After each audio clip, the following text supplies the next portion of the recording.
Programa Novo Alvorecer, trazendo boas novas para você. Uma realização Assembleia de Deus de Caratinga.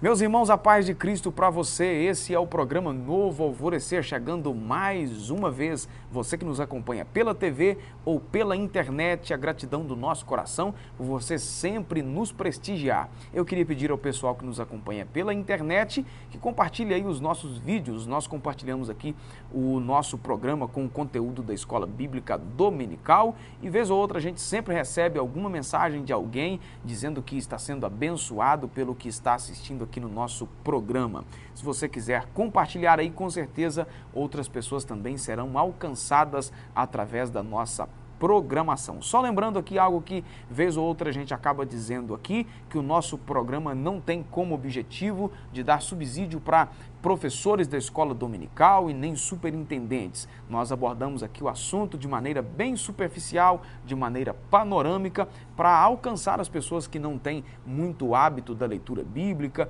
O nosso programa vai no ar pela TV para alcançar pessoas, principalmente que não frequentam a igreja. Então nós abordamos aqui de maneira bem superficial mesmo, a título aí de informar as pessoas, de dar conhecimento a quem nos assiste. Mas se está sendo bênção para você, pessoal que nos acompanha pela internet, compartilhe aí para alcançarmos outras pessoas, públicos que normalmente não conhecem a gente, tá certo? Um intervalo rapidinho e a gente volta aqui em instantes para nós continuarmos a abordagem sobre batalha espiritual, que é o nosso tema do trimestre.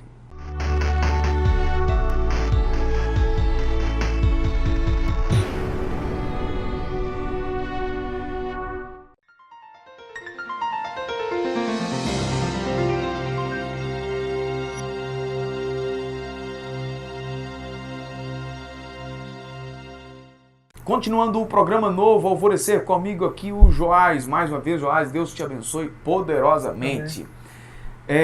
A lição de hoje é a lição de número 9, que estaremos estudando neste próximo domingo, dia 3 de março de 2019, conhecendo as armaduras de Deus. Textuário da nossa lição, Efésios capítulo 6 e versículo 13. Portanto, tomai toda a armadura de Deus, para que possais resistir o dia mau, e havendo feito tudo, ficar firmes. Verdade prática, o autor diz que a metáfora do sistema militar usada por Paulo mostra que estamos em guerra no mundo espiritual. Estejamos, pois, cingidos com a armadura espiritual. O texto que nós estaremos abordando é Efésios capítulo 6, do versículo 13 até o versículo 20. Recomendo, como de sempre, que você faça ou refaça a leitura aí na sua Bíblia, tá certo? Joás, a lição de hoje é uma continuação do assunto que nós abordamos na lição anterior, continuando aí o mesmo texto. Só relembrando aqui que nós estamos em uma inevitável e invisível batalha espiritual, ou seja, há uma luta constante entre o que é natural e o espiritual. Como parte dessa luta também é o reino da luz com o reino das trevas.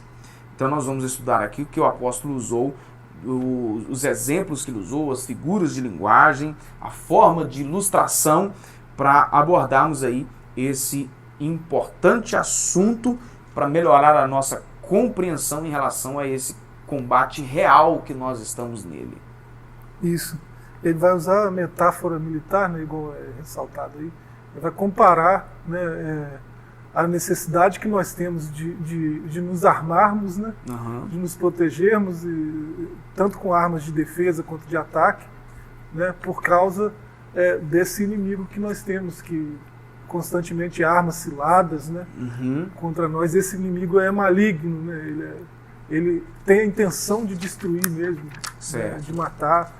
Então a gente precisa se proteger, precisa se defender e precisa atacar também em muitos momentos. Né? Isso aí que você está dizendo aí, eu iria ressaltar isso, você citou novamente, não é? Algumas das armas que ele utiliza, a gente vai mencionar isso novamente mais no final, mas aqui só para ilustrar o que você está dizendo e adiantar o assunto. Algumas das armas que ele utiliza, não é? A calúnia, a malícia, a ira, a inveja, na verdade, toda sorte de desobediência aos princípios de Deus, não é? No nosso meio aí, não é, religioso, as heresias, não é? Que são as verdades distorcidas, não é? Tem um pensamento teológico de que uma verdade, se ela for apenas 99% de verdade, tiver 1% de mentira, é uma heresia, não é? Que na maioria das vezes acontece assim, mas o que você está mencionando aí, para algumas pessoas eu acredito que seja uma novidade, que é em relação às armas de ataque. Né? Tem gente que acha que é só ficar na defensiva ou só na defesa, mas também atacar. Com certeza. Esse inimigo, ele usa essas armas sutis, né? Você já citou aí.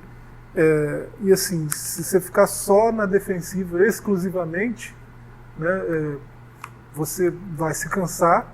Né? Um soldado que só defende, ele se cansa, né? Rapidamente, ele está cansado. Né? E ele não tem eficiência na sua guerra. Ele está guerreando para quê? Né? Ou seja, se ele ficar só na defensiva, ele nunca vai vencer, né? Porque só vai conseguir vencer se em algum momento ele atacar. Ele vai perder pelo cansaço. Eu estou lendo um livro. Eu estou lendo um livro de defesa da fé e eu não vou correr nenhum risco aqui de tentar citar o nome do livro e o nome do autor, não, porque deu um branco aqui agora. Mas uma das coisas interessantes que ele fala é o seguinte, que a apologética, que é a defesa da fé, não consiste em apenas se defender. Você precisa atacar também, como é um caso aqui que eu citei aqui das heresias. Né? Então, a heresia, por exemplo, é um espírito maligno que atua, né, dentro dessa área, e esse espírito maligno só vai ser expulso, por exemplo, com a unção do conhecimento. Então, ou seja, à medida que você buscar conhecimento, para quem lidera a igreja, à medida que esse líder ensinar isso para a igreja, e à medida que ele vai ensinar, ele vai também atacar. Né? Porque o ensino é uma maneira de atacar. Claro. Né? E heresia no nosso meio deve ser combatido mesmo. Às vezes quem combate heresias, quem faz a apologética, né? No seio da igreja, ele é até olhado meio estranho, assim, né? Que às vezes ele fala certas coisas que vão ferir certas crenças, né? As pessoas certos podem levar gostos, né? Como é o caso, por exemplo, do musical. Leva para o lado pessoal, né? Tá complicado. Não é verdade? Nós já presenciamos isso, né? Quantas músicas às vezes são cantadas pelo nosso público, recheadas de heresias. Né? E aí, como na maioria das vezes são músicas que, como dizem no linguajar popular, caem na boca do povo, alguém que vá, então, contrapor isso aí com a verdade, acaba sendo mal visto. Isso é fato. O apóstolo que nós estamos estudando aqui, né, ele chega a dizer que se um anjo de luz, né, você está lá no seu momento, lá na sua casa, chega um anjo de luz assim, né, se identificando como tal, né? E traz um outro evangelho, uma palavra diferente dessa, né, que a gente tem estudado, que seja anátema. Já seja maldito, né? O apóstolo está dizendo isso. Então, se tem pessoas, assim, por mais amáveis que sejam, por mais simpáticas que sejam, por mais que tenham talentos, né, e tal, se estão disseminando... Por mais populares que sejam, se estão disseminando heresia, essa heresia deve ser combatida, né? Se fosse combater um anjo de luz por causa da palavra diferente dessa, imagina, né, um ser humano, né? Não é combater a pessoa, combater a heresia. Nós falando aqui sobre guerra, a Bíblia registra aí, né, algumas batalhas, ou muitas batalhas, aí temos algumas, né, que se destacam, as principais.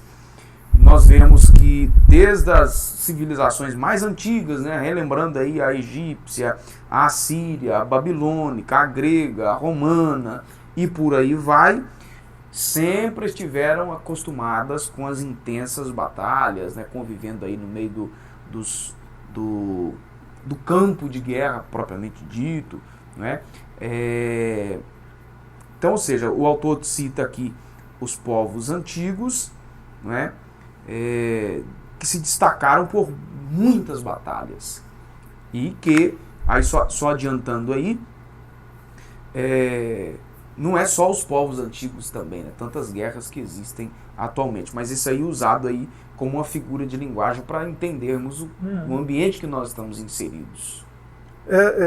Chega até a mencionar, né, algumas vezes, 1 Samuel 23, né, algumas vezes aí que Deus ordenou que o povo guerreasse, né? Nosso Deus, nós sabemos que Ele é um Deus de paz, né? Esse livro, essa carta aos Efésios, né, lá no capítulo 2, ele vai dizer que Ele é a nossa paz. Então o povo de Deus é um povo pacífico.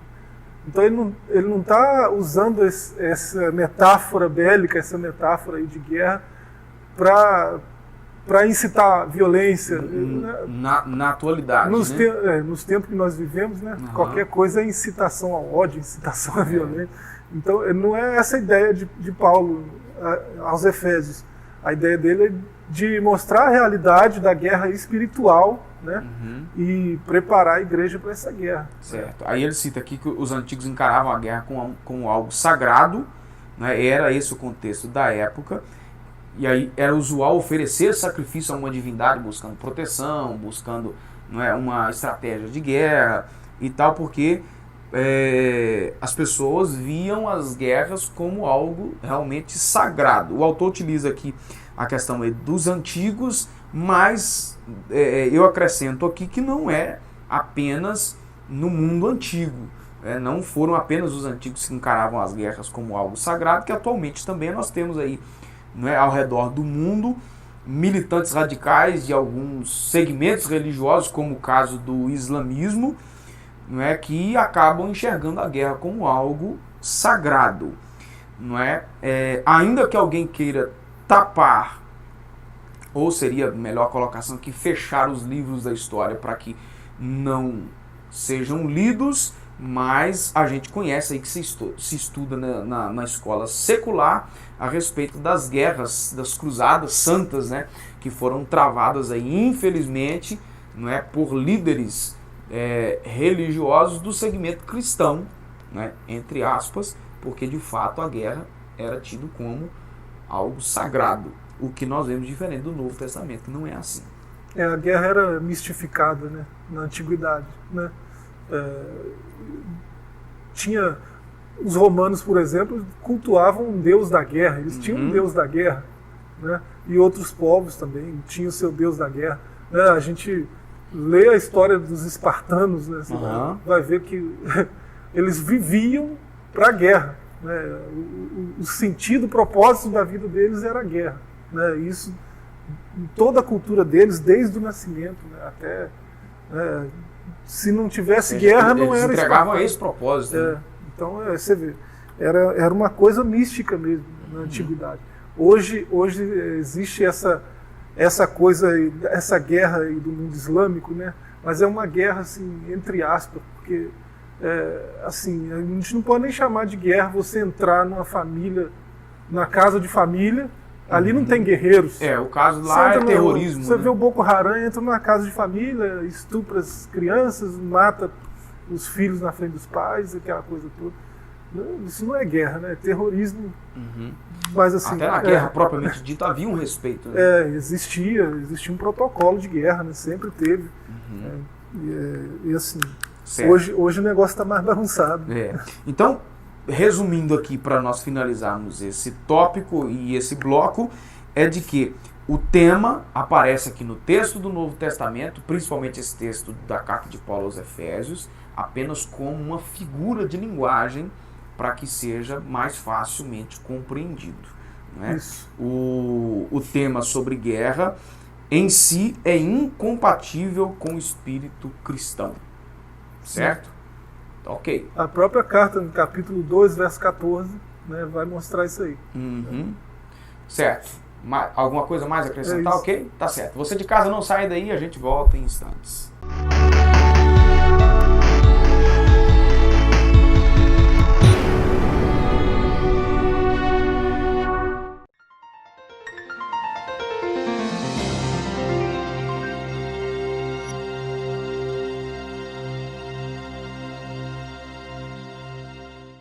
Continuando o programa Novo Alvorecer, o segundo tópico da nossa lição.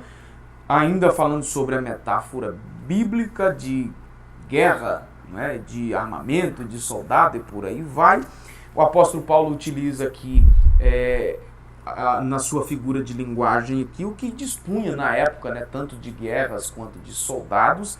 É por isso que ele vai usar aí sobre armadura, sobre couraça e por aí vai.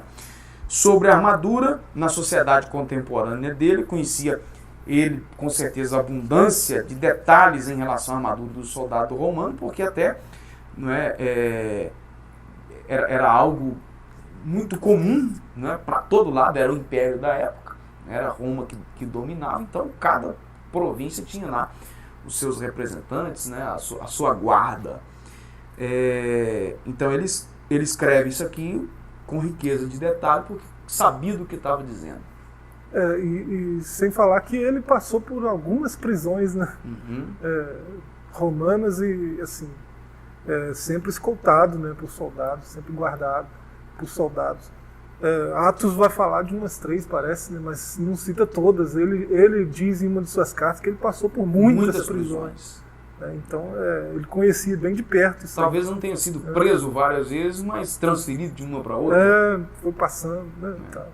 Mas ele conhecia de perto, né, de ver, né, de contato próximo. Até porque também, a princípio, ele era um soldado. Cidadão romano também. Exatamente. Né?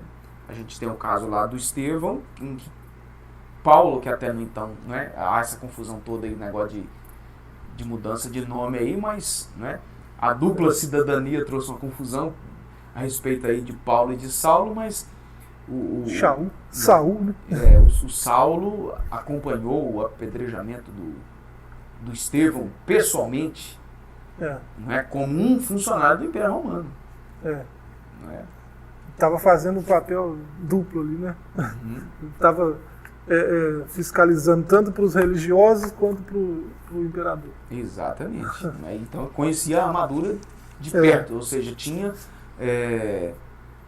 com certeza ele já usou algum tipo de armadura, algum tipo de vestimenta, né, algum tipo de farda romana, né, apesar de comandante aqui ia diferenciar em relação aos subordinados aí, mas ele não deixava de ter a sua proteção, né, até mais do que um soldado comum.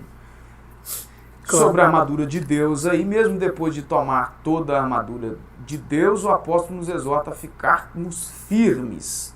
Aí ele diz no versículo 14 da carta aos Efésios, no capítulo 6. Capítulo 6, versículo 14, Paulo diz: tendo cingido os vossos lombos com a verdade. Isso significa usar a verdade como cinturão, conforme que está escrito em Isaías, capítulo 11, versículo 5.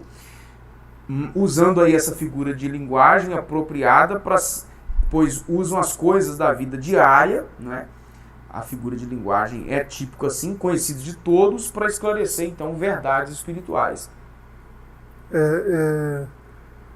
Essa armadura não é uma... A gente já falou isso aqui, né? Não é uma coisa literal, né? Até toda a armadura ali dá uma noção de uma armadura completa, né? De você não ir com uma parte faltando, né? Você usar a armadura completa, todo esse conjunto aí, né? Ela tem um nome no grego, que eu não me lembro agora, mas tem um nome que não é toda a armadura, é a armadura completa. Né? Então, você não deve ir para a luta, para o combate, né? Para a batalha espiritual, com nada faltando. Né? Então, tudo isso aqui é importante, desde o cinto até a couraça, até o escudo. Né? E a gente vai ver aí um por um aí, certo. Né? Qual que seria a citando aí a couraça aí, que era uma armadura defensiva em forma de manto, né? Feita de ferro, couro, né? Tiras de metal ou escamas de bronze. Sua função é proteger, naquele tempo, o pescoço, o peito, os ombros, o abdômen e as costas. Dependendo da época e da civilização, a couraça chegava até a coxa. O apóstolo Paulo usa a couraça, então, como metáfora para ilustrar a defesa espiritual. um abrigo contra as feridas morais e espirituais e uma proteção da justiça de Deus. Atualizando a linguagem aí, essa couraça seria aí um colete à prova de balas. Tipo isso, né? Vai proteger as áreas vitais, coração, pulmão, né? Vai proteger e até ela encaixa, né, nas costas. Então é bem parecido com o colete à prova de balas. Né? Isso aí. Né? E assim, ele fala aí, um comentário fala da moral, né? Na medida que ela está protegendo coração, pulmão, né? São áreas vitais, né? Áreas vitais de suma importância. E se você olhar isso para o âmbito espiritual, né? Pegar o que a Bíblia fala sobre o coração, sobre o pulmão, sobre essas coisas, né? Então é muito assim de vital importância que você vá armado da couraça. De defesa, né? É uma armadura de defesa, né? De vital importância, né? Se você sair sem ela... E não é qualquer uma couraça, né? Paulo diz que é da justiça. Aí o autor conclui no final aí que é uma proteção contra as feridas morais e espirituais. Isso. Couraça da justiça. É a justiça que vai proteger a sua vida, né, espiritual, né, e vai guardar a sua integridade moral. Né? Sem justiça você não permanece íntegro. Né? Sem justiça... Se torna um imoral. Né? Entre outras coisas. Né? Se for usar a metáfora aí do que ela está guardando, a gente vai muito longe. Né? Mas é isso. Por isso que ele fala aí dessa proteção. Né? Legal. Ok, mais alguma coisa aí? Fechou? Tranquilo. Você de casa não sai daí, a gente vai para o último intervalo e voltamos já já.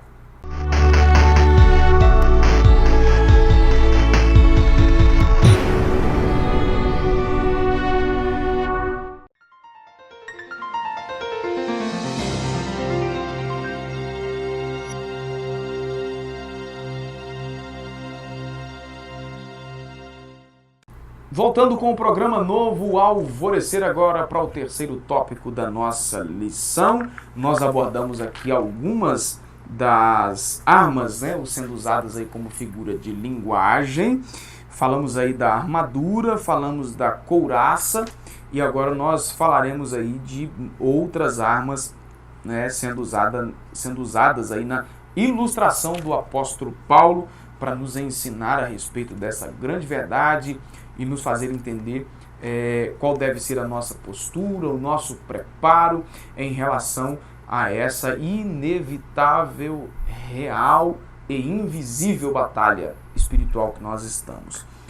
Uma outra composição dessa proteção, né, que nós precisamos usar são os calçados, diz respeito ao aqui não é, o termo utilizado no versículo 15, não é, a sandália ou calçado, não é, formado por uma sola de couro, usado naquele tempo, né, que normalmente o soldado andava, né, lembrando que não tinha os recursos que tem hoje para a fabricação de uma bota, de uma botina, não é, de um coturno, não é? Então era formado aí, uma espécie do que a gente conhece hoje por uma sandália, um chinelo, né, de couro, né, que amarra o pé com correias ou cintas. Né, isso na linguagem figurada remete à agilidade, à prontidão na obra da evangelização e na pregação do evangelho da paz. Dá a entender que era uma sandália popular, né, melhorada. Né? A impressão que se tem é isso. Que o soldado precisa de uma proteção a mais, né? Então vai, continua. O apóstolo ele parece que ele faz um trocadilho, né, com o Salmo, diz que os pés dos que anunciam as boas novas são formosos, né? Quão formosos são os pés sobre os montes daqueles que anunciam as boas novas. Porque ele fala desses calçados, né, da pregação do Evangelho da Paz. Isso. Ele fala para que deve estar calçado, né? O Evangelho é boas novas, né? A pregação do Evangelho. Parece que está fazendo um trocadilho com o Salmo, né? Ou algum tipo de referência nesse sentido. E o calçado aí é para estar mais ágil, né? Para facilitar a locomoção, para andar mais rápido. Um soldado sem calçado ou mal calçado, né? Você sabe que é um coturno apertado. Um soldado sem a devida proteção para os pés, ele vai machucar o pé, a caminhada fica mais difícil, a luta fica mais pesada, mais difícil. Então tem que ter essa proteção aí. Lembrando aí que em épocas antigas era comum as pessoas andarem descalço e tal, mesmo não sendo escravos, né? Não tinha os recursos que a gente tem hoje. Então o calçado aí facilitava a locomoção, tornava a pessoa mais ágil. Né? Sobre o escudo da fé, o escudo era o principal instrumento bélico de defesa na guerra. Trata-se então de uma peça fabricada a partir de vários metais e em formatos diversificados. O escudo é o símbolo de proteção nas Escrituras. É usado de maneira figurada desde o Antigo Testamento para mostrar o Deus como protetor dos seus filhos. O escudo é uma arma de defesa também, né? Pode até servir de ataque, mas é projetado para ser uma arma de defesa. Mas no versículo 16, Paulo diz que esse escudo, então, que precisamos estar armados com ele, fazer parte dessa nossa armadura. Os dardos inflamados. Exatamente. Pois é. Ele sendo uma arma de defesa, é uma defesa mais específica, por exemplo, do que a couraça. A couraça, ela tem uma área que ela protege, que ela defende. O escudo é uma defesa direcionada. Você vê que o ataque vem por aqui, aí você levanta o escudo por aqui. Né? Você vê que ela vem de outro lado. Então ele é uma proteção mais específica, mais direcionada. Né? Que quem é o guerreiro que vai dizer o que ele vai proteger. Ele vai proteger, né, usando ainda a mesma figura de linguagem antiga, aí, ele vai proteger de uma flecha, ele vai proteger de uma lança, ele vai proteger de uma espada. Por isso o termo é até meio genérico, dardo inflamado. Né? Não era tão comum assim o uso de dardos inflamados, era um ataque mais estratégico. Né? E assim, é uma flecha com fogo não e tal, né? Não é por acaso, né, que Paulo está fazendo essa analogia, né, o ataque estratégico. O nosso adversário, ele é um estrategista, né? Ele sempre ele sempre trama primeiro os seus ataques. Então, e atua de maneiras diferentes, em tempos também diferentes. Né? Aí, se você tiver a fé, né, o escudo da fé, você consegue direcionar a defesa também. Né? Sobre, agora no versículo 17, o capacete da salvação e a espada do Espírito. O capacete, né, a gente conhece aí um pouquinho do que é capacete, não de guerra, né, normalmente aí, mas aqui falando aí dessa figura de linguagem, né, para o soldado, o capacete, uma cobertura para a cabeça feita de metal internamente acolchoada para ter um pouco de conforto. No Antigo Testamento, a salvação era vista como esse capacete, ou seja, protege na batalha. Para você comentar tudo junto, aqui no mesmo subtópico, também a espada do Espírito, agora uma arma de ataque, né? Ninguém usa espada para se defender, é uma arma para atacar. No sentido figurado, é um símbolo de guerra, de julgamento, de autoridade, de poder. É uma expressão que o apóstolo utiliza, espada do Espírito, refere-se então à Bíblia. Ela própria vai se autodenominar como sendo a espada, né? Isso significa que a Bíblia é a palavra de Deus, ela própria se declara como espada. É uma espada de dois gumes, né? Que penetra até a divisão da alma e do espírito. Né? E o próprio apóstolo fala que é a espada do Espírito, que é a palavra de Deus. Né? Ele próprio diz que é a palavra. Né? Quanto ao capacete aí, assim, ele vai cobrir a região mais vital, né? A cabeça. Ele vai cobrir a cabeça. Onde é a sede dos pensamentos, né? É a sede da subjetividade. Né? Então, você vê que a salvação, ela é uma esperança, né? Nós temos uma esperança de salvação. Está escrito isso em 1 Timóteo 5,8. né?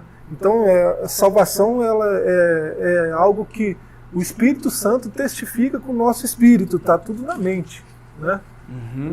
Que nós estamos salvos. É Ele que nos convence do pecado, da justiça, do juízo, e que testifica que nós estamos salvos. Né? Isso tudo está escrito. Então, o capacete da salvação é nesse sentido, ele vai te guardar com essa esperança. Né? Você tem essa esperança, você sabe que há algo melhor ali na frente. Né? Então você permanece firme na luta. Né? Você não desanima. Você não... E ele finaliza aqui apontando duas últimas armas, né? Que oração, estão aí nos versículos 18 e versículo 19. A oração e a súplica. Né? Sem essas armas que nós já citamos aqui, sem a oração, elas seriam inúteis. A oração deve ser em todo tempo, com súplica no espírito e vigilância.